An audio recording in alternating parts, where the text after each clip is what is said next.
It's all too often the case that our friends and colleagues struggle to cope with times of change at work. Of course, that could be you too. This plays out in a range of feelings, which can typically fall into 4 categories. It could be uncertainty about the future and what it means. It could be a sense of unfairness. Why me? Why now? And why this, but not that? It could also be a loss of control. Who's made this decision? Do they not appreciate how it affects us? Not having it, they'll have to go back to the way it was.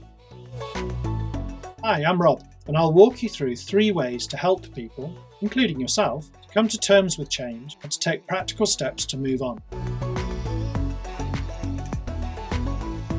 Often people who have these feelings are looking for information, some meaning behind the change. Information reduces stress and it allows people to plan. So some people will seek it out. Some people, of course, will be told but not really hear or understand. Some people will make it up or assume that they are not being told for a reason. Remember, information doesn't necessarily mean understanding or even acceptance. People will often feel like everything has changed and it has been done to them. They have not been involved. So this can lead to a sense of powerlessness. Remember, coping with change requires a feeling of being in control, and people feel more in control when they get to choose. So, what choices can you give or make? It might not be possible or even in your power to let people make the bigger choices, but what you can do is create smaller ones. Ask yourself, what can you delegate? What choices do you not really need to make on their behalf? Where could people actually create some choice for themselves? People may not always recognize that they have any choices or what choices they have, so you might need to help them.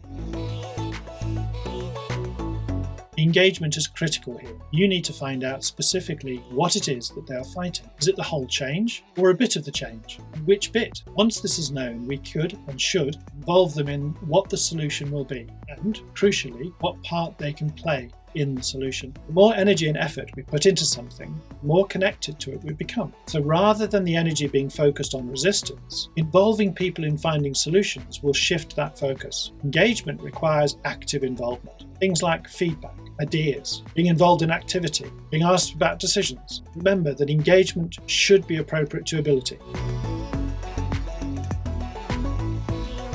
Think of ICE, I-C-E, information, choices and engagement. The quickest way to find out what information is needed or would be useful is to ask. Ask the person what is it they need. Where choice exists, let people know what choices are available and ensure that they have the information and skills to be able to make the choices work for them. And to engage people in the change itself, from the very beginning, involve them where possible in creating the desired future. Often, they will come up with better ideas to make the change workable. There is often the temptation on complex projects to leave everything to the project team to maintain control of cost, quality and timing. This is a flawed strategy, as the more control you keep to yourself, the more resistance you create in others.